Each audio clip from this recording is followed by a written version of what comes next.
What does one AFC South signing at receiver mean for fantasy football?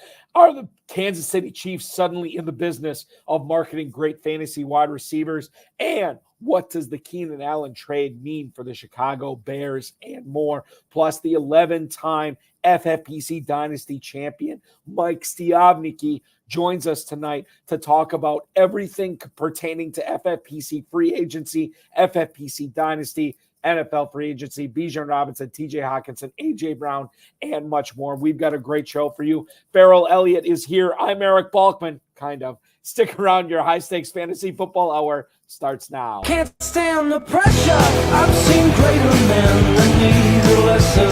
Broadcast live and heard around the world, you are now watching the most entertaining hour of radio on the planet. Welcome to the High Stakes Fantasy Football Hour presented by myffpc.com with your hosts Eric Balkman and Ferrell Elliott. The High Stakes Fantasy Football Hour is your home for analysis from the best players in the world. And now, because no one else was available, here are Eric Balkman and Ferrell Elliott. Solace in the scripture. Are we not all our father's sons? I became a man. Nobody ever told me what a man was. Welcome, everybody, tonight. I do apologize for my voice in advance. This is going to be a rough one if you're going to want to listen to this. I am Eric Balkman from the High Stakes Fantasy Football Hour, the RotoViz High Stakes Lowdown, and, of course, the Fantasy Football Players Championship. I want to thank Rob and wish you a greetings and salutations to all of you Bulkaholics and Ferrelliacs tuning in tonight. This is the latest episode of the High Stakes Fantasy Football Hour presented by myffpc.com. That is the Fantasy Football Players Championship. I'm your slightly above average host, Eric Balkman, much less than average tonight because my voice got hit with something, and I apologize. I'm going to power through it. I powered through my afternoon talk show here on terrestrial radio in Northeast Wisconsin. We'll power through it tonight. My co-host is the definitive commissioner of fantasy football, Ferrell Elliott. I'm going to bring him on in a second. The 2024 Fantasy Pros Championship is live. This features a $1 million grand prize and a $6 million prize pool. Just go to myffpc.com. That's myffpc.com to play in that. You can also go to myffpc.com to play in the Never Too Early Best Ball tournaments. Those are both going on right now. There's two tournaments. They're going to run all the way up to the start of the NFL draft. They're going to conclude on April 25th. They're both going to follow best ball slim rules. There's no kickers. You don't draft any defenses. It's a 20-round draft, 14-week regular season, 3 weeks of playoffs. We crown a winner after week 17. You can play with a 30-second, 60-second, 2-hour, or 6-hour clock over at myffpc.com. You want to play in the classic Best Ball Never Too Early tournament with the FFPC. It's $125 to enter. You're eligible for a $25,000 grand prize. You want to play in the Superflex Never Too Early Best Ball tournament with the FFPC. A $10,000 grand prize is available to you at just a $35 entry fee. Go to myffpc.com, pick up some Dynasty Orphan teams. Some of them discounted all the way down to $1. Great deals available there at myffpc.com. If you want to play fantasy football 365 days a year, Bill Hollywood's in the chat right now. I know he knows about it because he was watching the High Stakes Fantasy Football Show last night on the Better Sports Network. Don't forget that numerous squads not only have had their teams lowered to $1 for 2024, but a lot lower than what they normally go for. So a lot of deals available, myffpc.com. Remember to like this video, subscribe to the channel, comment on the video, share it with your friends and enemies. Get notified every time we go live like we are right now. More to come on that later on in the program. I want to bring in the definitive commissioner of fantasy football. Check out his contest, the Kentucky Fantasy Football State Championship at KFFSC.com. Welcome in, Mr. Ferrell Elliott. Ferrell, a happy March 15th, 2024 to you. Thank you so much for hopping aboard tonight. Buddy, I am overburdened with concern about your situation, but I see you have a remedy there. I was going to suggest Jameson and ginger ale, a tall one, over ice, which might help you. However, you can move on to bourbon and the seriousness of which this sounds. But nevertheless, we will power through it. I've never seen you like this, but You're gonna be okay. Balky is okay. What do you want to talk about? Well, I'll say not this. much happened this week. It was really, it wasn't a lot going on. Yeah, there's a ton going on. And like the I don't know if it's just like me not remembering properly, but free agency seemed crazier than normal this week. We've had like 5 days to settle in right now. I will say I have done my local radio show with my voice like this prior, and I've been able to go through 2 hours. So to get us to 11 o'clock Eastern time tonight, I think I'll be okay. But you and their guest tonight, Mike Stiavnicky, might have to carry it a little bit more than normal. I was going to ask you to sing tonight. No. There are a lot of things that I had in plan for you. Bucky, you say the free agency is crazy, but I believe the free agency is working. I've always wondered when we were going to have a very, very active free agency. And I've always thought that certain players were left out of it. And I think that kind of player this year is actually in it. And, we'll get to some of them later that you might ask about, and I'll point out some of those players. But teams help themselves, players help themselves, and I think that's what the system is supposed to reward. So I'm pretty excited about it. Yeah, no, I mean, I'm not complaining about it at all. I think it's a lot of fun. It makes fantasy football more fun. It makes the draft more fun. It makes everything more fun when you have players switching like this. So I'm it's hard. Aboard. It's hard to make fantasy football more fun when you play in the FFPC and when you're out there adopting orphans and feeling good about yourself. I adopted one, a $500 team for $19, and then I only had to put down half of the deposit, and I've already made 2 trades, and I've really improved the team. And you've gone very dark all of a sudden. Yeah, I know. It's going to lighten up here pretty quick. Okay, so let's talk about. We'll lead things off with kind of the most recent stuff, because I think a lot of the other stuff that happened on Monday, Tuesday has been talked to death. But let's lead off with Calvin Ridley. Calvin Ridley said in his introductory press conference to the Tennessee Titans that he wants to run, quote, all the routes in the Titans offense.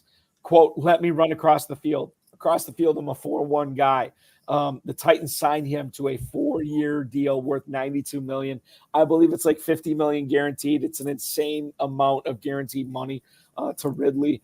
When he's talking about wanting to run all the routes, he's obviously implying here that he was not able to do that in Jacksonville and, quite frankly, maybe in Atlanta as well. In 2023, he was a boundary receiver. He saw a lot of low percentage passes from Trevor Lawrence. And if he is in the slot more in Tennessee and getting stuff over the middle, that's going to increase his efficiency. That's going to increase his fantasy viability here. I think that the presence of Treylon Burks doesn't change anything for me with Calvin Ridley in Tennessee, but the fact that they now have Ridley and Hopkins and Will Levis, now all of a sudden I'm paying attention. And, oh, by the way, no Derrick Henry there, but they have Tony Pollard. Ferrell, there's a lot to unpack with the Titans offense. I'll let you focus on Ridley, or if you want to talk about Hopkins or Pollard or Levis, that's cool too. But I think the Titans offense in 2024, much different than what we saw in 2023. It's a team that's really improved itself and really made itself a focal point for fantasy drafters. And, old school fantasy drafters might look at the situation and say, oh, there's not enough balls to go around there. Well, actually now you have an offense that is going to be prolific. We always wanted Pollard to be on the field with Elliott when they were in Dallas. Now I think Pollard and Spears, we may see some of that, not a lot of that, but we'll see some of it. We have an athletic tight end that the middle of the field should be open for. And what's his name, Balky? For Tennessee? Yes. Oh, I got you. Okonkwo. Chigoziem Okonkwo. Very good. You caught me on it because I have not pronounced that guy's name. Well, you were also attempting to swallow. Now, so they're everything that everyone wants. So this is Rand Carthon, Indianapolis Colts, Florida Gator running back, son of the Maurice Carthon of the New York Giants. And he's the general manager. He was raised at the 49ers. He now comes into this team. And this is his first mark on free agency. And he's got the quarterback he wants, who can spin it and is only going to get better. I see nothing but reasons to get into the Tennessee Titans and get them on the draft board. And, in Burks, it's interesting you bring him up. For a minute there, I thought we could see Dave Terp streaking across the screen. But I haven't even thought of Burks. And they also extended a 1-year contract to Westbrook-Akini, who I think is actually a better receiver in what they're going to have here. So I'm really fired up about Tennessee Titans. And so who is your number one guy in this group? For me, it's the guy that you really want to focus on. Listen, I know they're paying Ridley all this money, but I'd rather draft Hopkins over Ridley. Ridley here, he had a lot of baggage that made us look away from his skill set.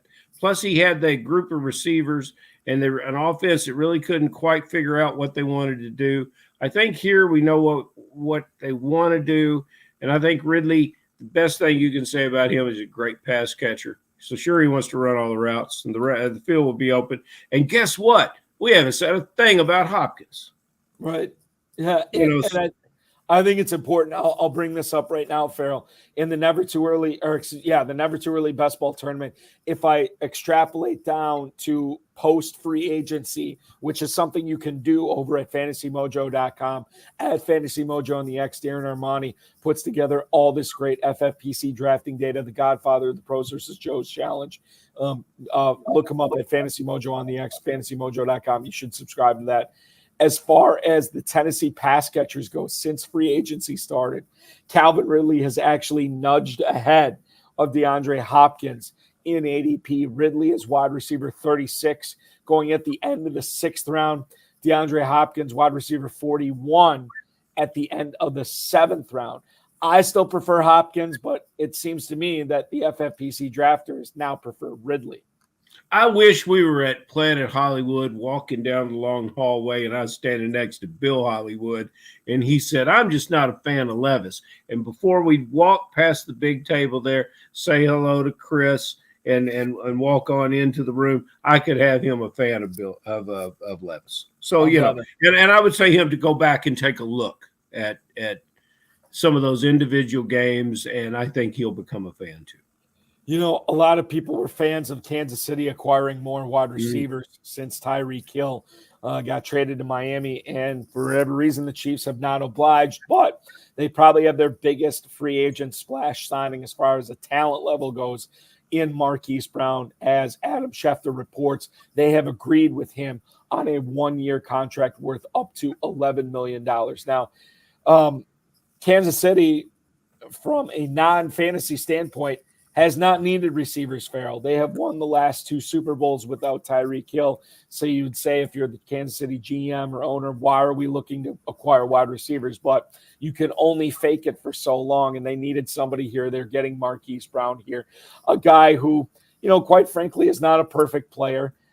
He was in Cliff Kingsbury's horizontal raid offense in Arizona and did not make waves. But there is nobody better in the wide receiver room in Kansas City now other than Marquise Brown. The Chiefs went super conservative in their pass game the last couple of years as a result of not having Tyreek Hill. That benefits last year's high draft pick and Rashee Rice. I don't know how Marquise Brown figures into this, but certainly he should be a wide receiver 3 at worst in Kansas City this year. How do you feel about Marquise Brown and Rashee Rice, knowing that they're now teammates for the Chiefs catching balls from Patrick Mahomes? Better than you do. Rice needs more help to clear out what he's good at, which is underneath, and he'll be very good at it. Kelsey caught 109 passes in the regular season last year, although people will tell you, and you might want to check that number, Balky, but I think I'm right. People will tell you it's only 5 touchdowns. But there's nothing about his game that has gone away. He just played through injury in the middle of the season. Marquise Brown, coming into this offense, look at his value over what he is replacing. You take MVS off this team, you comparing to Marquise Brown. What we're dealing with here, we take a focus to the quarterback. And I've been playing in a lot of our early FFPC drafts, both the best ball and the fantasy pros. And I noticed that everyone's waiting on quarterback, but people are waiting a little bit much too late on Mahomes. And look, with this addition, it raises the bolts of everyone in this offense, and most effectively, it's made one of the best quarterbacks we've seen even better. And that's hard to do. And they've got the guy that can do it. And so I congratulate them. It's worth every dollar they spent on it. I'm looking at the never too early ADP. Now, again, this is post free agency. As far as the Kansas City wideouts go, you're looking at Rashee Rice, his wide receiver 12. He's going in the middle of the 4th round. And then as far as Marquise Brown goes, and this will change. It's still in the process of changing. He was wide receiver 45 at the 909. He is going to ascend a minimum of 2 rounds, probably more than that going forward, especially if you're drafting this weekend. You're going to be paying more of a premium for Marquise Brown.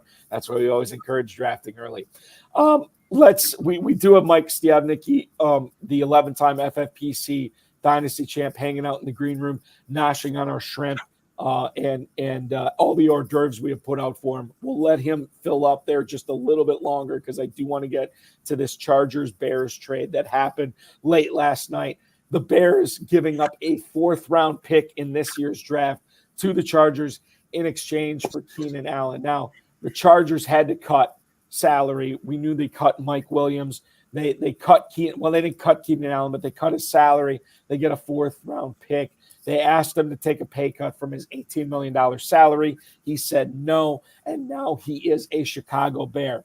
Ferrell, it looks like as of right now, March 15, 2024, the Bears will be utilizing the number 1 overall pick on Caleb Williams. If they do that, Caleb Williams will be throwing to Keenan Allen, DJ Moore, Cole Kmet. He gets DeAndre Swift as an option out of the backfield. Let's focus this on Keenan Allen. This is his age 32 season. No shortage of soft tissue injuries the last several years, but the dude catches passes. He's reliable, sticky mitts. I was just looking this up today. I think 7 out of his last 8 years, he's gone over 100 catches or more. It's pretty crazy. What do you think of Keenan Allen and DJ Moore now, knowing that they're going to be teammates with the Chicago Bears? I find it as an unusual landing place for Keenan Allen. I want to keep thinking about what made that happen. But, Keenan Allen is a fierce competitor. He looks like a very easygoing guy, but once that game starts, if he plays within himself and he doesn't waste emotions. You can't catch 100 balls wasting your time on BS on the football field. But, I can tell you this. If Caleb Williams is a quarterback, and if Caleb Williams doesn't get the ball to Keenan Allen where he wants to get the ball, we might see young Mr. Williams up in the stands crying to mama again, because he will make sure that this player will be successful. He'll challenge this player. This pick is not about the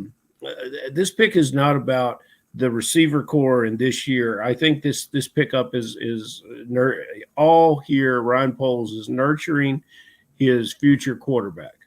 Whoever it may be, and we think it's going to be Williams. But that gave me the clue that Williams will be the guy. I think Williams is going to be the guy, and the Bears don't want to make the mistake of not putting around enough weapons around Caleb Williams in his rookie year. Keenan Allen currently going, and again, this ADP is going to change, but Keenan Allen currently going in the FFPC Never Too Early Best Ball Tournament as wide receiver 24 at the 408. DJ Moore going all the way up as wide receiver 10 at the 208. You are not going to see 2 full rounds separate these receivers for very much longer. Get in right now if you want your Keenan Allen values. Stay away from DJ Moore because he will fall in future drafts. Let's get into tonight's guest here, ladies and gentlemen. This is a guy who has won 11 FFPC Dynasty leagues over the years. He is coming in tonight to talk about what his plans are for continuing his dominance in Dynasty, the proper way to manage your Dynasty teams in this tricky spot between the start of free agency and the start of the NFL draft. He is the pride of Canada. I'm going to butcher his name right now, even though he believes I won't. It's Mike Stiavnicky joining us tonight on the High Stakes Fantasy Football Hour. Mike, welcome in. Thanks so much for joining us, dude. Thanks so much for having me, guys. You did great, Balky. That was better than some family members say the last name. So you killed it. Very much appreciated and super excited to be here. Thanks for having me. And I mean, like you said, mid-March, and we're weeks away from cut down. Rookie drafts around the corner. I can't wait for some startups to launch, and I'm really excited to talk some Dynasty football. So thank you again. Yeah, well, it's so much to have you on, or it's so much fun to have you on. And I first of all, number one, I apologize for my voice. I don't know what happened to it late last night. I did a 2-hour show last night and it was fine, and then afterwards it just went to hell. I don't know what happened, but we're gonna power through. And I think it's gonna be great to have you on to talk fantasy football tonight. Before we get into the dynasty aspect of the show tonight, I want you to tell us a little bit about when you're not winning all these dynasty leagues. What are you doing for a living? Yeah, no, appreciate that. I mean, I had to thread this one back into Dynasty, but for my day job, I am the director of recruitment for a creative staffing agency. It's got locations around the U.S., Canada, UK. I've been there for about 12 years. It's the third longest relationship in my life, right behind my wife and fantasy football. In my job, I'm basically talking to people all the time. I'm navigating negotiations. I'm learning about people's professional goals, their challenges, their pain points, and I'm basically finding creative solutions to business problems by making talent matches. I spend my day kind of making phone calls, lots of outbound activity, phone calls, emails, reaching out to people, basically trying to drive opportunity and gather information. And that, I hear a lot of people talk about numbers guys and a lot of financial guys in fantasy. Numbers kind of terrify me. So I take my work and kind of what I do, and I take that approach to fantasy football. And so I'm constantly sending out trade offers, at least 10 a day, all year round. I'm the first guy to the trade block posts when I'm trying to take advantage of actively shopped players. And around this time specifically, and I love you guys talking about this, I'm looking for new orphan team owners, and new orphan team owners typically create huge trade opportunities that might not have been there before. So just generally working in sales and working with people, I realize that people value the same things differently. And when you employ that to fantasy, we're all playing in these 12 people leagues, and people value the talent differently. They have different strategies. They value the picks differently, and they respond to trade negotiations differently. And I look at all of these things, and I really pay attention, or try to pay attention, to how people operate across their leagues. And really this helps me just generally create productive trade conversations and capitalize on opportunities to move or acquire talent for prices that I like. Mike, I think that this is so fascinating because in your day job, you're trying to pair people up with the right situation. And I think you, as being an active owner who is sending out trade offers all the time, you're constantly getting information from the other people in your league of what they're looking for. And so you apply, and like this doesn't always happen, but you apply what you're doing in your day job, the fantasy football. I think the information you get, you're pairing up with, okay, I know what this person wants in a dynasty offer. Here's what I can give them, and here's how I can be benefiting from it. This is a really like good yin and yang situation for you, don't you think? Really, they're both my day jobs, and my colleagues have seen me pop open my screen during work hours, and I've got two windows. I've got my work browser, and then I've got my fantasy football browser, and they're both sitting up there right now. So yeah, I mean, there's a perfect marriage here for sure. And one complements the other. And Balky, that description was so eloquently put, and it just, we're in the same business, Mike. However, when I have people on the phone, I'm always talking to someone that thinks they know more than I do. I don't know if that happens to you, but it surely happens in the football business. And I know you know a lot more than I do about Superflex. I have a tendency of staying up a little late at night, and the FFPC has a wonderful thing. You buy a Fantasy Pros team, and Balky, you'll have to tell the listeners when this ends, but you buy a Fantasy Pros team, and they give you a $35 team. So, what are you going to do with a $35 team except immediately play it? And so I go and sign up for some sort of best ball tournament. I didn't even know you had these with 35. I should pay more attention to Balky. And I signed up for a Superflex. I've never played a Superflex in my life. And we're in the fourth round, and I think I know what Superflex means. It means that everybody drafts quarterbacks first. But I know that that's a simplistic, moronic answer. And you prefer to play Superflex according to Balky and some guy named Armani. They're keeping the numbers right on you. So let me ask you, why Superflex? And no, I mean, I really love playing Superflex Dynasty. That's where I spend, these days about 99% of my time and FFPC dollars. And I really need to break it down to kind of two different things. And to answer your question, Ferrell, Superflex, in my mind, single QB formats devalue the most important position in football. And before I ever joined the FFPC, before I ever even heard of the FFPC, my home league, Beast Mode, was actually a starting lineup of 1 QB, 4 wide receivers, 3 running backs, 2 tight ends, 2 super flex, so you can play 3 QBs, and then 1 flex. And that's a starting roster alone. And so that basically created a situation where not even every team had 3 QBs coming out of the draft. So we really placed a high premium on the position. My older brother, Adam, I got to give a shout out to him. I'm actually hoteling in his house to do the podcast right now. Fellow FFPC player, guy who actually introduced me to FFPC. He's the commissioner of this league, and the concept's basically around kind of creating more appropriate positional value as it relates to the NFL. In the real NFL, QBs are paramount for winning, and in my opinion, fantasy should reflect the most valuable positions, and certainly not at least undervalue the most valuable position in the game. I do have to throw in a quick little plug here, a little correction, that I did jump into some best balls also for the first time, really threw myself in last year, and giving myself a shameless plug here. I came second in the best ball tournament number 2. Shout out to my kids that the team was named after Princess Peach and the Super Mario Bros. But you are right. I love Dynasty, and that's basically the 365-day year engagement. To me, Dynasty is just the gift that keeps on giving. There's never a dull day. I love the seasonal pattern. I love staying ahead of the important league dates, cut downs, rookie drafts. I'm always trying to consolidate my assets, add high leverage draft capital. And ultimately, I think Dynasty rewards patience, bold draft strategies, high activity, and knowledge. And, season long, we've all had a great season ruined by an injury here or two. So, I just love that kind of patient approach to owning a team. But my favorite thing of all, time's around the corner, is jumping into an 8-hour startup league draft. That's just such a flurry of trade opportunities. I love watching the aggressive strategy implementation of different teams, the race for market share of rookies, and these drafts just create such a rush of joy for me. Love it. And we will have startup season coming up in the FFPC.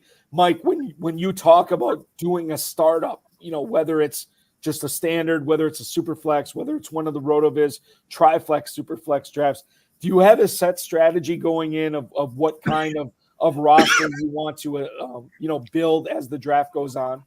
Yeah, I'm a big fan of trying to move back, like just snaking through the draft a little bit and picking up draft capital. Always try and pick up, 2-3 first rounders if I can, without giving too much value.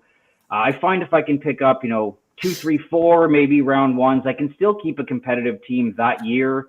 But actually, I kind of have 2 things I wanted to talk about quickly here. One's just a test strategy. So the jury's out on this one, but in a Triflex 100 league startup, I really wanted to push this one to the boundaries. I actually came out of the draft with 9 first rounders, 10 second rounders, and I didn't make my first pick until the 9th round. Now, I came 11th, so we need to temper that one a little bit. But heading into this season, I'm pretty excited. I've got Jordan Love, Trey McBride, and Jake Ferguson kind of as a minimal core to the team, but I've got the 101, 103, 104, 105, 106, 109, 110, 111, traded the 112 for next year's future, 201, 202, and it goes on. Kind of just every pick but the 209. And what's kind of cool about this league, and actually just FFPC culture in general, is that even the league mates whose draft capital I own, they're pretty excited to see how this one turns out. Right. Mm-hmm. I think that's fascinating too. I mean, to see, like, to come in 11th, but have all this draft capital, you have a quarterback to build on, or you have a quarterback and 2 tight ends to build around. I think that's going to be fascinating as the season goes on. I do want to talk a little bit about some stuff going around the NFL. I noticed when I was looking at your profile on FFPC, Rondale Moore was a guy that you had a lot of in Dynasty, and he was in the news this week as he is in that rare player-for-player trade. Desmond Ridder goes from Atlanta to Arizona. Arizona sends Rondale Moore to Atlanta, and all of a sudden that Atlanta offense looks pretty good, man. Kyle Pitts, Drake London, Bijan Robinson, now Kirk Cousins there. Darnell Mooney they signed. Rondale Moore goes there as well. I know it's been difficult to try to figure out Rondale Moore's new dynasty value. What's the info that you can share with us on him tonight? Yeah, I mean, like you said, Bulky, I've got a whopping 59% of Rondale Moore on my team. Wow. So he's definitely someone that I'd love to reduce that ownership and pick up some equal market value in picks. I mean, if that trade window for Rondale Moore ever came or went, I definitely missed it. I'm not sure it ever existed. And if you guys are saying it's now, then I need to get off this podcast and start sending out some offers again. I think you can move to the drop player button for Rondale and have your most success right there. It's interesting, Balky and Mike. That trade, Ridder for Moore, involved 2 residents of Louisville, Kentucky. So, we've got those 2 guys in the league, and they're traded for each other. Okay, the Philadelphia Eagles. Every time I think about it, I feel differently about it. I really like what Barkley brings to this team. But of all the free agency moves, I think this has the widest of possible outcomes. And so I would be curious from your dynasty's perspective about my favorite Eagle, which is A.J. Brown. And I don't have this player many places, and it's my experience that no one will trade him to me. I've tried. Perhaps I don't have enough value to give. I guess if I had some of your draft picks, I could acquire him. Your thoughts on A.J. Brown, Philadelphia, what happens, and who's going to be the backup running back in Philadelphia? Balky might have a line in on that because, Barkley misses games. Yeah, to me, sticking on AJ right now, I mean, he's one of my guys. And so Ferrell, if he's on my team, you're not prying him away from me either. But that kind of goes for any wide receiver that's young. Garrett Wilson, Amon-Ra, Jamar Jefferson, CD, JSN. These guys are the guys that I'm trying to build around. But to your question, what's really interesting is last year, weeks 1 to 9, AJ Brown's average weekly production, 22.6 points per game. And that just puts him into straight up elite territory. Weeks 10 through 18, that gets cut in half to the number, 11.3 points. And if you look at those numbers in a vacuum, it's concerning. Like looking at the numbers alone, you could worry that AJ is going to fall off. But to me, like you had noted, the Philadelphia Eagles really imploded last year. That's an offense that just cratered the back half of the season. I'm not sure if that was culture or the scheme being figured out. I'm not sure what it is, but I'm hoping someone in Philadelphia is working hard to figure that out. And for me, whether AJ was on Tennessee or Philadelphia, I'm going to hold him everywhere. I'm actually interested in acquiring more shares, just like you. I've got 41% ownership currently, and then I'd happily snag more. And kind of future forward, I hope that offense corrects itself. But over his career, A.J. Brown's averaged 16.2 points per game. Over the past 2 years, the overall wide receiver 5, 17.6 points per game. I'm going to continue to invest, and I'm going to just expect what he's delivered for the rest of his career, or for his career thus far. A follow-up question, Balky, because I'm trying to learn. May I? Mike, tonight I made a trade. I have Jared Goff, who was a cut candidate. And I'm looking at – and I get an offer, and I weed through it, and I go back to the guy, and I said, you know what? I have Devontae Adams. I'll trade you Goff for your aging receiver, Myers. Did I make a good trade? And your thoughts about acquiring – older players, because you talk about younger, faster. You're just like Rand Carthon at Tennessee. You want to be younger and faster. did I make a good move with that? My other quarterback is Stroud. Yeah, I mean, I think it depends if we're talking about Superflex or not. No, we're not doing the Superflex. Yeah, I mean, look, I'm one and done with Superflex. It was an accident. It was a pure accident. Look, Superflex, I'm all over Goff on that one. I think if Stroud's your locked-in QB1, which I assume he is, and you need to address, your wide receiver position, sounds like you pulled the right trigger for you. Is stacking in Dynasty a thing that you do? Or is it not even on the board? Yeah, no, all the time. I'm a big fan of stacking. Couple teams actually with the Cincinnati stack, all the wide receivers and Burrow. Love putting, really stacking to the question, elite quarterbacks and their weapons together.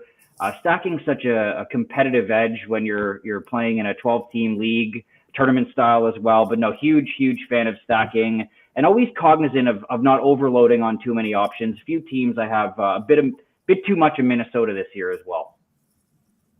So let's talk about Pittsburgh here, Yep. Mike. A lot of people were excited prior to him being drafted by the Steelers. They were excited about George Pickens. He goes to Pittsburgh and has to play alongside Deontay Johnson. And now it's a little bit different because not only is Deontay Johnson in Carolina, but Kenny Pickett is in Philadelphia, and Russell Wilson is the starting quarterback in Pittsburgh. I know there are some people out there saying that this is a huge bump for George Pickens. There's a lot of people out there saying, look, Arthur Smith is still the offensive coordinator there, and they're practicing a little patience. How do you stand on George Pickens right now with Arthur Smith as his OC and Russell Wilson as his quarterback? Yeah, great question. I'm big on Pickens. I'm currently again sitting at 41%. But truthfully, this year I don't really view that as any sort of a bump in production for Pickens. Not much of a QB upgrade, just kind of a change. And so I'm not out on Pickens. But really, what I think, Balky, is that Wilson's acquisition has created a little bit of a value boost. And I'm a big fan of KTC. Over the past 3 days, George Pickens' value has actually gone up just under 10%. And he's someone that I'm actively shopping. My desired deal is a round 1 2025 pick, ideally from a bottom 6 team in my league. And if I can make that part of a roster cut down move, I'm really excited about it. From a production perspective, I think Pickens could see an uptick in total targets. And that's simply from the sheer absence of Deontay. But you mentioned it. A couple factors to kind of dampen expectations. One for me, sorry, but Russell Wilson's a washed NFL QB. And two, Arthur Smith, he's coming off a regime in Atlanta that truly and maybe even intentionally killed fantasy production, poorly distributed targets compared to the kind of talent available on the field. And so really what I'm looking at more in Pittsburgh is lower cost acquisitions. I'm pretty interested in Calvin Austin. Don't get me wrong. Still love Pickens. I'll probably still own a lot more than Pickens or of Pickens than the average player, but he's someone that I wouldn't mind capitalizing on some of the buzz on. Well, I looked at Kirk Cousins' contract history this week. I heard it and I just had to confirm it. He's had 11 years of guaranteed money at the quarterback position. And now I really think he's got a guaranteed dare to be great moment. And the things you've said about the quarterback position make me embrace Superflex a little more. One of the things that I don't necessarily like about redraft is players are always talking about how they can wait on quarterback and quarterback doesn't matter. And nothing could be further from the truth. Quarterback matters everything. And I love the future of all the young players that we have not been able to get our full value of in drafting. So that brings my attention to Bijan Robinson. You are not a numbers guy. You said you actually fear the numbers. So, I'm going to have you address your fears, sir. Give me some yardage on Robinson. Give me some catches on Robinson. And give me where you actually think Robinson will go in the first round when all us redraft guys are at Planet Hollywood in the FFPC in September. Oh, that's a great question. And, just wipe the you drool have a great answer.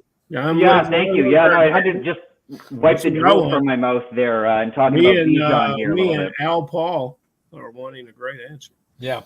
Yeah, no, I'm excited for Bijan. I mean, I'm really excited for Bijan. Just like you had said, Ferrell, Cousins is a consistent producer. I think he's going to open up the offense. I think just like you said again, long-awaited Kyle Pitts and Drake London. I mean, I hope all of these guys really pick up Mooney, maybe even Rondell Moore. So I'm pretty excited about that whole offense.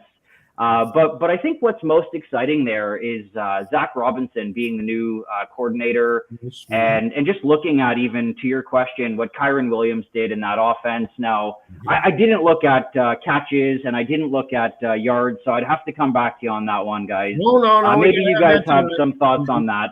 We got to have that right now because I'm waiting for a number. All right, I'm going to do some quick math for you. But looking doesn't have to be a correct number. It just has to be a number. I'm going to make it up for you. But just looking at what Bijan has done and how much more talented he is, a little bit of numbers that I was playing with heading into the show. Kyron averaged 21.6 points per game, RB7, 12 games. You take that production, and this is why people who love numbers are going to cringe on this one, but you factor that against a perceived talent gap of Bijan, kind of put that over the course of a season. I've got Bijan potentially, range of outcomes, finishing as the RB1 with 441 fantasy points. Now, if I'm looking at yardage, that's got to be something like 1,400 yards rushing, 400 yards, 450 yards of receiving yards. And then, catches, I didn't look at the numbers that much, but I'd say Bijan's a 60-plus catch guy, no problem, over the course of a season. So, really, really excited, especially when you couple it up with Kyron's snap ownership, I think was 82% when he was healthy. And so Bijan should be heading into a huge opportunity, a plus system. I think he's about to explode with some big numbers. And I think that leads into my next question here, because as far as I can tell, Mike, when we talk about the best running back to own in Dynasty Fantasy Football, it's probably going to be a guy who's competing to be the number one overall running back this year. I'll throw in Breece Hall into this argument. We can involve Bijan Robinson based on what you just said. And I think, and you'll probably remind us, we shouldn't forget about Jahmyr Gibbs in this conversation either, right? Yeah. Huge fan. I mean, you nailed it, Bulky. Those three are my top three. And I mean, that's not a deep take. That's pretty much, I think, KTC, again, big fan, has those guys top three right now. I think it's Bijan, Breece, and Gibbs in that order. And I'd pretty much agree with that right now. But I think if anyone listening wanted to make a different argument for any one of those guys, put them in a different order, I wouldn't have much to argue to the contrary. I think Bijan heading into that situation, Breece with Rodgers, hopefully some more red zone touches, and Jahmyr Gibbs, just the way he looked in the back half of the season, I don't think you can go wrong with any of them. I think that, so we've talked about running backs. We've talked a little bit about wide receivers. We have not focused, and this is an FFPC podcast, Ferrell, so we do have to say something about one tight end. How about the guy in Minnesota? And while at the combine, I stood right next to the tight ends coach, offensive contributor there in Minnesota, and I failed to ask him if he thought Hawkinson would be ready. And he probably wouldn't have told me the truth anyway. He wouldn't have told me that. But you know what? T.J. Hawkinson and Kirk Cousins were the perfect marriage of opportunity for both of the players, and they both blossomed and shined in that situation. So now we have an injury question. Now we have a quarterback question, and Minnesota is just a team that right now seems to be the odd team out. Maybe they will answer these questions during the draft. I'm high on Hawkinson. I can use him. I suppose if he starts the year on the PUP, we'll get him in time to use him down the stretch. But how are you handling him? Yep. I guess for you, he would be a trade candidate. You might be trying to move him off your roster. Yeah, no, quite the opposite, Ferrell. Pretty happy with Hawk. He's actually heading into last season at the point of injury, another whopping 47% ownership. Huge fan. And so I'm not interested in selling any shares. I would be open to acquiring them for sure, but really only would want to acquire them at a discounted price if you can find it. Yeah. Not seeing that. Not really seeing that right now in the market. I actually haven't seen too many deals either which way with Hawkinson in them. But personally, and you brought it up, and I think it's a great point. My reservations aren't around Hawkinson's ACL injury at all. I think it's just general questions in Minnesota. You touched on it. Cousins, fantastic NFL quarterback, uses his weapons properly. Sam Darnold, as things stand right now, I'm not sure he's a one-to-one replacement for the production.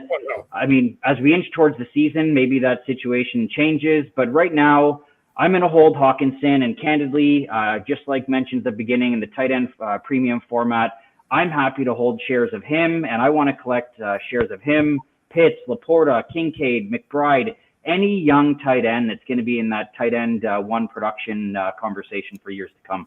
Balky, noticed that Mike said nothing about Irv Smith. No, he did that. Yes, duly noted. You did not bring Irv up, Mike. I'm not going to bring him up either. No, I got suckered into that one too. Yeah, no, wish him well, Irv. Wish him well.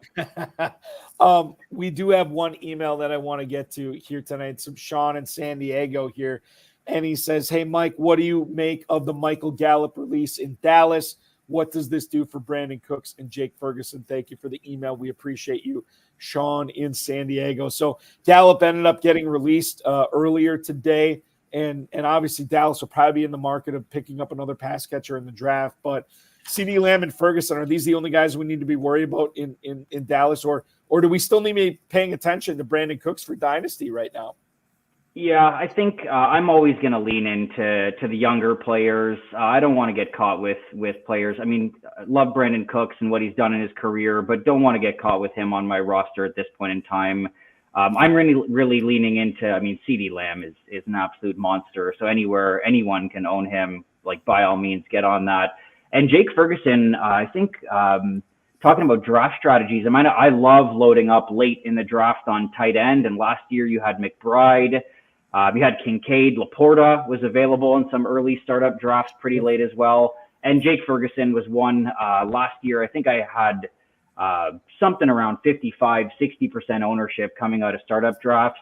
I want to scale that down a little bit. I never want to be that exposed to anyone, but great question from the listener. I'm all in on Ferguson and Lamb, and, I'd happily sell or acquire Brandon Cooks at the right price on the right team.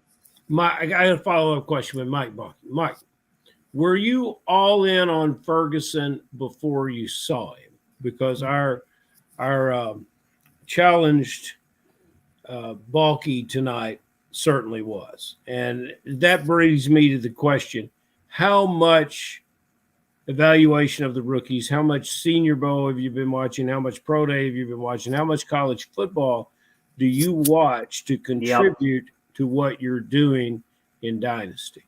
So I was all in on Jake Ferguson prior to the season. You don't acquire that much shares without being that. But I can't say that I'm a big college guy. Up here in Canada, the NFL, like, we don't have a team here yet. So, I mean, the NFL is enough for us, for me at least. And so I'm not really paying attention to the rookies all too much until about this time of year. Reading a lot up on them. I love watching tape. But no, I mean, I think when it comes to college football and scouting some of these Devy prospects, I'm not your guy. I'm going to listen to a whole bunch of other people out there that know a lot more than me. Okay, fair enough. I think that makes perfect sense. Ferrell, and we'll lead into the final question for Mike tonight, the one that you always love to ask. Oh, you know what? And you're a good scout. You're a good analyst. You see talent. I mean, even in Irv Smith, we can say this is a pretty good football player. And but that's an inside joke on the show. But can you find me someone? And I don't want it to be because of age. Can you find me someone who contributes that is a starter every week, that you see Dynasty players making a big mistake on? I don't know if can. And then someone that you really, I mean, you shared with us a lot of guys where you have big ownership situations. Maybe a younger player that you're looking to acquire Sure, yeah. Build those ownership percentages? Yeah, great question. I'll start with the veteran. I mean, the one name that sticks out to me is Travis Kelce. You know, and I think he's getting up there in years. There's no doubt about it. Back half of the season was pretty rough. Don't have all the numbers in front of me right now, but you know, he produced in the Super Bowl run, and he looks good. He looked like himself, quite honestly. And I think more so, just looking at the cost of acquisition for him, I've seen Travis Kelce get traded for the 205 straight up in this year's rookie draft. And you know, I don't know about you guys, but I'd take that. I was mashing mash accept on that one. I mean, to me, that's just an unreal value for someone like Travis Kelce, even if he rides into the sunset. And you know what? If I get him on my team and my team doesn't end up, you know, kind of producing the way that I wanted to that season, I'm confident I can trade him for the same or comparable value to someone as the playoff run starts. So kind of a free rental, free upside play with someone like Kelce. I'm also pretty excited about Cousins and Rodgers from just kind of filling positional gaps at a low cost at QB from a production profile and what they offer. On the young guys, I mean, I think it depends on if we're talking draft. Like I think everyone, I'm trying to get into the top 7. I'm going to be all over Marvin Harrison, Brock Bowers, and Neighbors. Still going to get a lot of Caleb May, Daniels, and Adunze, but really leaning into those first 3 guys. And then really from kind of player or rostered players last year, I was way too underexposed to Tank Dell, Puka, and Jaden Reed. And so those are the guys that I'm just trying to get a little bit of acquisitions of. And I'm happy to pay market. I'm happy to pay over market for those guys. They're really exciting. In Byers' situation, how high do you have to draft in the first round of Dynasty to get him? Not a startup Dynasty, but an existing league. How high? What do you have to have? Because you mentioned 3 wide receivers, and I bet they go first. Just to make sure, rookie draft or startup draft we're talking? There's rookie draft. I'm sorry. Rookie draft. Yeah, I mean, I think it's going to vary league to league, but I think if you're inside the 104, you should have a shot to get Bowers. I think at 103, he's a lock, in my opinion. 105?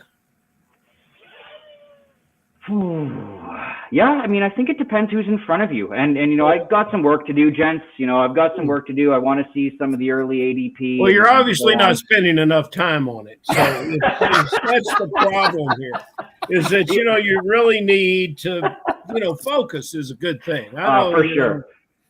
Yeah, focus. St. Patrick's Day in Canada is wild. Right, yeah. So let me ask you this. And I think this is a horrible question to end on, because we could end up talking about this for 45 minutes. But when you're talking about trading players away, you know, prior to cut down, I think you have an interesting standpoint in not only how you're trying to cut your rosters down, Mike, but the position of running back. You're really trying to cut down at that position specifically. Yeah, really. I love the question. And that's it. You nailed it. I mean, and simply put, for me, running backs are the most volatile asset to hold through the offseason. You know, I really this year, going into 2024, have about 7 to 9 targets, guys that I'm looking to own or retain ownership of or add shares of. Bijan, 41%, Brees, 29%, Gibbs, 47%, CMC, 18%, Taylor, 24%, Achane, 12%, James Cook, 24%. I've got a fair share of ETN, 29%, and Ken Walker at 24%. And I wouldn't mind coming off those last 2 guys a little bit, but everyone else I'm looking to trade away. And basically the essence of it is any running back by committee candidates. And I've moved a ton of Khalil Herbert for a round 2 pick or round 3 or more. Ty Chandler before Aaron Jones, very time sensitive move there. Tons of R2 picks. Swift plus, in fairness, for a round 1. And Ramondre has been a bit of a mixed bag of value, but really trying to move him. And to your question, 15 dynasty teams on my end, a total of 55 running backs owned right now. That'll go down. And that's an average of 3.5 running backs per roster. Wow. So that's absolutely the position that I'm focused on and looking to load up and stack up on those young wide receivers, those young tight ends, and as many solid quarterbacks as I can. This is fascinating. It's so much. I mean, for anybody, we always talk about, the last couple of years doing Dynasty 101 on these shows. And I feel like this was like 301 or 401 tonight from Mike Stiavnicky, the guy who has won 11 FFPC leagues over the course of his Dynasty career in high-stakes fantasy football. Mike, so much fun, very informative, entertaining. I learned a lot. I know Ferrell learned a lot as well. I know you're going to crush it again this year, but I'm going to wish you good luck anyway. And thank you for making us a part of your Friday evening so all the viewers could check out what you had to say. Thank you so much again, my friend. Enjoy the rest of free agency and the NFL draft and, of course, the 2024 FFPC season. Thank you, sir. Thank you, gentlemen. Pleasure being on. Mike Stiavnicky, the 11-time FFPC Dynasty League champ, hanging out tonight. So much fun, Ferrell. I mean, like, I think I could get Mike a job working in the NFL in the end. Oh, yeah. Hardworking and like I exchange emails with every guest that we have come on. I exchange a ton with Mike, and Mike was very well prepped for this interview tonight. Not saying the other guests are not, they are as well, but Mike went above and beyond to really educate and inform and entertain our viewers tonight. So much fun. Okay, so here's what I want to do. I want to wrap things up tonight because I got to rest these pipes.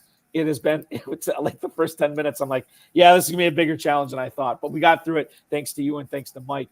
I want to remind everybody to check out the Kentucky Fantasy Football State Championship. Everything going on there right now. Now, Ferrell, you have main event online starting. The slows are already going on. You're going to have live main events coming up in 3 months or so, something like that. And there's plenty of action, like the big paybacks that are going off in August, the auctions that are going off in August, the I Want Vegas leagues that are going off. You can compete against me in the Dynasty leagues in KFFSC. So everything that you could possibly want to play over at KFFSC.com. Encourage everybody to check that out. Are you good? Because I don't know how many viewers we're going to get next Friday with the NCAA tournament going on. Are you good with a Wednesday show next week? Because that's what we're planning for right now. Sure, Balky, whatever you want to do. And and the listeners, as far as the KFFSC is concerned, we'd love you to remember that it is first and foremost a live event. We want you to play online, but we want you to come here, be with Balky, be with Don Erickson, be with all the guys that have had success, and our returning champion. And you know what? You got to come over here and beat some of these old guys. Our champion 74, our runner-up was 73. The guy that won the Sweet 16 is 79 years old. We had a celebration in the 70s. So, some of these young guys that want to come in here and take it away from those fellas, this is your year to do it. But, KFFSC.com, thank you, Balky, for bringing this up. And you know what? If you can't get registered, give me a call and we'll figure out a way to make your play in Kentucky the best move you make of the year. And then, hey, we go on out to Planet Hollywood. And, you let Mike get out of here for me asking him, does he ever do any redraft? Yeah. Does he? I can tell you that I looked at his player profile. He has done exclusively Superflex Dynasty leagues, except he did one best ball tournament entry this year so far. So there could be some redraft in Mike's future. We'd have to do a lot of work with him to get him on an airplane then to Las Vegas, I guess. But I don't know how much work it would take. It might not be that much work. Yeah, that we might have missed an opportunity. Let's have him back in a couple months. Yeah. Let's have him back on the show. Yeah, I think that's a good idea. Like the pre NFL draft Stiavnicky and then the post NFL draft Stiavnicky, I think would be very compelling as far as player evaluation goes. Let's have him at KFFSC official, at jferrellelliott, and of course KFFSC.com is where you want to go. Ferrell, thank you so much. I will talk with you again on Wednesday, my friend. I look forward to it. Feel better, Balky. Thank you so much. I appreciate that as well. That is Ferrell Elliott, the definitive commissioner of fantasy football. That will put a wrap on tonight's show. Ladies and gentlemen, I want to thank Mike Stiavnicky, Ferrell Elliott, the FFPC, Rob, Bryce, of course, each and every one of you for watching, streaming, downloading, listening, viewing, however you're consuming this content. We appreciate it. I want to remind everybody that we will not do a show next Friday because of the March Madness tournament, as is our routine. We will do a show on Wednesday next week at 10 p.m. Eastern time right here on these FFPC socials and the FFPC YouTube channel. In case you missed last night's high stakes fantasy football show on the Better Sports Network, you could watch that at your convenience on any of the FFPC socials. Dynasty Depot's Nelson Verba and I took a deep dive into NFL free agency and how it's affecting Dynasty fantasy football and how you can capitalize on maximizing the value of your assets in Dynasty leagues in the FFPC. So check that out. And we will go live once again this coming Thursday at 7 p.m. Eastern time. 2024 Fantasy Pros Championship is live. $1 million grand prize, $6 million prize pool. Go to myffpc.com to play in the Never Too Early Best Ball tournaments as well. They're going to run all the way up to the start of the NFL draft. 14-week regular season, weeks 15 through 17 are going to be playoffs. We'll crown a champion after that. 30-second, 60-second, 2-hour, and 6-hour clocks as far as how you want to draft in that. It's totally up to you. How fast you want to draft, how slow you want to draft, whatever works out best with your schedule, you can sign up for that. And of course, myffpc.com, myffpc.com, your home of Dynasty Fantasy Football Orphans. Plenty of leagues to pick up there. We got teams for as little as $1. We have a ton of $250 teams. So if you don't want to go in at the $1,250, the $2,500, the $5,000 level, just want to start off small, the 250 league is probably for you. Get a discounted team there and start playing fantasy football 365 days a year. Remember to like this video, subscribe to the channel, comment on this video, share it with your friends and enemies, and get notified every time we go live, which will be once again next Thursday on the High Stakes Fantasy Football Show at 7 p.m. Eastern time. And then we will go, next Wednesday, High Stakes Fantasy Football Hour at 10 p.m. Eastern time. Next Thursday, 7 p.m. Eastern time, High Stakes Fantasy Football Show with the Better Sports Network. Thanks so much for watching, everybody. Your weekend officially starts now.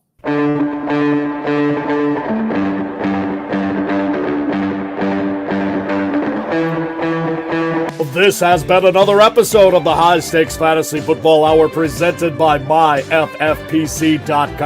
It was broadcast live and was watched around the world. Balky and Ferrell will be back next week with more analysis, more interviews, and more advice from guests much smarter than they are. Thanks for watching, and we'll talk with you again next week. Once again, I do want to apologize for those of you who missed the top of the show. I don't know what happened to my voice. It was good for the Thursday show last night. Maybe it's because I did 4 hours of radio yesterday and then another 3 today that my voice is bad. I thank you for putting up with it. I am very confident that we'll be back to normal next week. Thanks so much for watching, everybody. Enjoy the college basketball this weekend. Enjoy all the NFL free agency ADP changes in FFPC. A lot of fun to be drafting right now. Join in the fun right now at myffpc.com. Talk to you on Wednesday night.